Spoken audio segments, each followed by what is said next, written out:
ఉత్తరాఖండ్ దేవభూమిగా పిలుచుకునే ఈ రాష్ట్రం ఏర్పడి 16 ఏళ్లే. ఈ కాలంలో జరిగిన 3 ఎన్నికల్లో అధికార మార్పిడి జరుగుతూ వస్తోంది. ఈ సెంటిమెంట్ సహా ప్రస్తుతం అధికారంలో ఉన్న కాంగ్రెస్ ప్రభుత్వంలో పెచ్చుమీరిన అవినీతి, ప్రజా సమస్యలు పరిష్కరించడంలో వైఫల్యాలతో ఈసారి ఎన్నికల్లో విజయంపై భాజపా ధీమాతో ఉంది. ముందస్తు సర్వేలు కూడా ఇదే విషయాన్ని స్పష్టం చేస్తుండగా రెండోసారి గద్దెనెక్కి చరిత్ర తిరగరాయాలనే పట్టుదలతో కాంగ్రెస్ శ్రమిస్తోంది. ముఖ్యమంత్రి హరీష్ రావత్ అన్నీ తానై పార్టీని ముందు నడిపిస్తున్నారు. టికెట్ల కేటాయింపు, ప్రచార శైలి సహా ప్రతి అంశంలో విభిన్న వ్యూహాలు అమలు చేస్తున్నారు.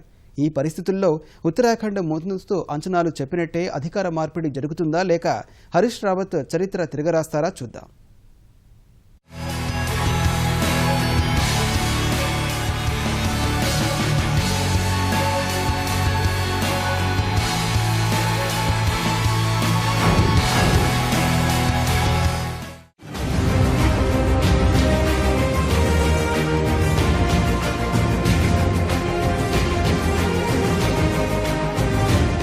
కుల రాజకీయాలకు నిలయమైన ఉత్తరప్రదేశ్ నుంచి విడిపోయి 2000 సంవత్సరం నవంబర్ 8న ఏర్పడిన ఉత్తరాఖండ్ కూడా మొదటి నుంచి అదే తరహా రాజకీయాలకు వేదిక అవుతూ వస్తోంది.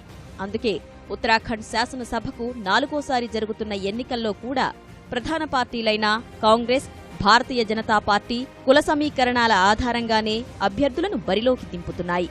ప్రధానంగా ఉత్తరాఖండ్లో గర్వాల్, కుమాహూన్ ప్రాంతాలు రాజకీయంగా ప్రాధాన్యం కలిగినవి. మైదాన ప్రాంతాలైన డెహ్రాడూన్, హరిద్వార్, కొండ ప్రాంతాలైన ఉత్తరకాశీ, తెహ్రీ, పౌరీ, చమోలి, రుద్రప్రయాగ గర్వాల్లోకి వస్తాయి.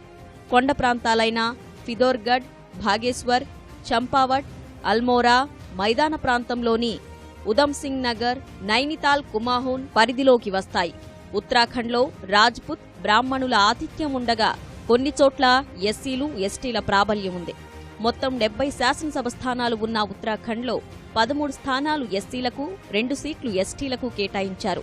ఇక గత ఎన్నికల్లో త్రుటిలో అధికారం కోల్పోయిన భారతీయ జనతా పార్టీ ఈసారి అలాంటి పరిస్థితి రాకుండా టికెట్ల కేటాయింపు నుంచి ప్రచార నిర్వహణ వరకు అన్ని జాగ్రత్తలు తీసుకుంటూ ముందుకు సాగుతోంది.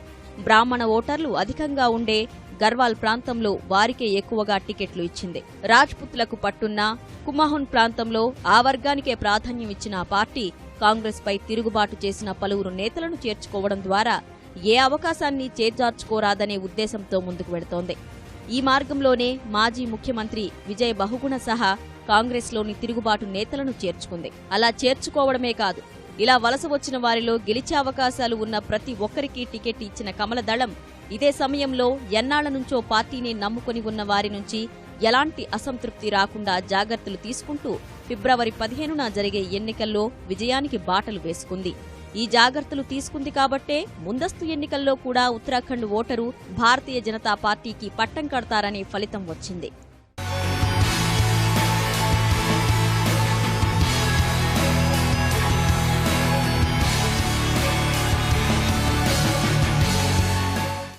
ఇక ప్రచారంలో కూడా భాజపా దూసుకుపోతోంది. ప్రధాని నరేంద్ర మోదీ ఆ పార్టీ ప్రచారాన్ని ముందుండి నడిపిస్తుండగా పార్టీ అధ్యక్షుడు అమిత్ షా, కేంద్ర మంత్రులు, ఉత్తరాఖండ్ పర్యవేక్షకులు జేపీ నడ్డా, ధర్మేంద్ర ప్రధాన్ రాష్ట్రంలోని అన్ని ప్రాంతాలను చుట్టేస్తూ ప్రచారాన్ని నిర్వహిస్తున్నారు.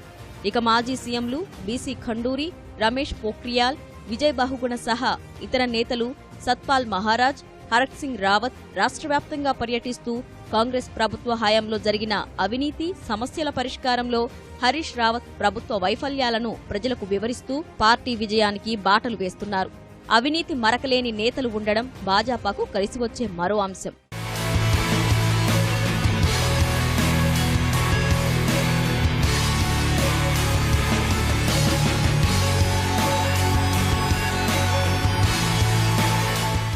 అటు కాంగ్రెస్ మాత్రం తన హయాంలో జరిగిన కుంభకోణాలు, అవినీతి మరకలు, స్థానిక సమస్యలు పరిష్కరించడంలో వైఫల్యాలతో సతమతమవుతున్నప్పటికీ తమను అధికార పీఠం నుంచి దింపేందుకు కేంద్రం నుంచి జరిగిన కుట్ర ప్రజల్లో తమకు సానుభూతిని కురిపిస్తుందని, మరోసారి అధికారాన్ని కట్టబెడుతుందని భావిస్తోంది. అందుకే అధికార పీఠాన్ని నిలబెట్టుకోవడంలో విజయం సాధించిన ముఖ్యమంత్రి హరీష్ రావత్కే పూర్తి బాధ్యతలు అప్పగించింది కాంగ్రెస్ అధిష్టానం. అభ్యర్థుల ఎంపిక నుంచి ప్రతి అంశంలో ఆయనకు పూర్తి స్వేచ్ఛను ఇచ్చింది. అధిష్టానం విశ్వాసాన్ని పొందిన హరీష్ రావత్ ఈ ఎన్నికల్లో దూకుడుగానే వెళ్తున్నారు. ఎన్నికలు, సంక్షోభాలను ఎదుర్కొనే విషయంలో ఆరితేరిన నేతగా పేరున్న హరీష్ రావత్ అభ్యర్థుల ఎంపిక, టికెట్ల కేటాయింపు, ప్రచార వ్యూహాలు ఇలా ప్రతి విషయంలో భాజపాకు భిన్నమైన వ్యూహంతో ముందుకు వెళ్తున్నారు. ఉత్తరాఖండ్లోని 70 స్థానాల్లో అత్యధిక సీట్లను రాజ్పుత్లకే కేటాయించిన హరీష్ రావత్ హరిద్వార్లో 34.3, ఉధమ్ సింగ్ నగర్లో 22.6, నైనిటాల్లో 12.6, డెహ్రాడూన్లో 11.9% ముస్లిం ఉన్న ఓటర్లను దృష్టిలో పెట్టుకుని అభ్యర్థులను ఎంపిక చేసుకున్నారు. ఆయా జిల్లాల్లో శుక్రవారం నమాజు చేసుకునేందుకు విరామం కల్పిస్తూ తాను తీసుకున్న నిర్ణయం కలిసి వస్తుందని రావత్ భావిస్తున్నారు. అంతేకాకుండా ప్రజల్లో కలిసిపోతారని రావత్పై ఉన్న ముద్ర కూడా తమకు కలిసి వస్తుందని కాంగ్రెస్ భావిస్తోంది.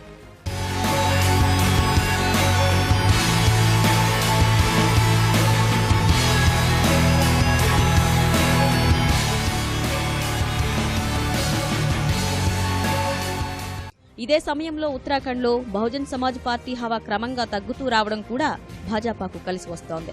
ఉత్తరాఖండ్ ఏర్పడిన తరువాత 2002లో జరిగిన శాసనసభ ఎన్నికల్లో బీఎస్పీ 8 సీట్లు గెలుచుకుంటే 2012 నాటికి ఆ పార్టీ గెలిచే స్థానాలు 2కు పరిమితమయ్యాయి. ప్రధానంగా ఎస్సీ ఎస్టీలలో ప్రాభవం కలిగిన బీఎస్పీ ఆ వర్గాలపై తన ప్రభావాన్ని చూపలేకపోవడం సహా టికెట్ల కేటాయింపులో అన్ని వర్గాల మధ్య సమతూకం పాటించటం భాజపాకు కలిసి రానుంది. అందుకే ఈసారి ఉత్తరాఖండ్ ఎన్నికల్లో కమలదళం విజయం ఖాయమనే ముందస్తు సర్వేలు వచ్చాయి. ఈ సర్వేలు ఇచ్చిన ఉత్సాహంతో కమలనాథులు ప్రచారంలో మరింత దూసుకుపోవాలని భావిస్తున్నారు.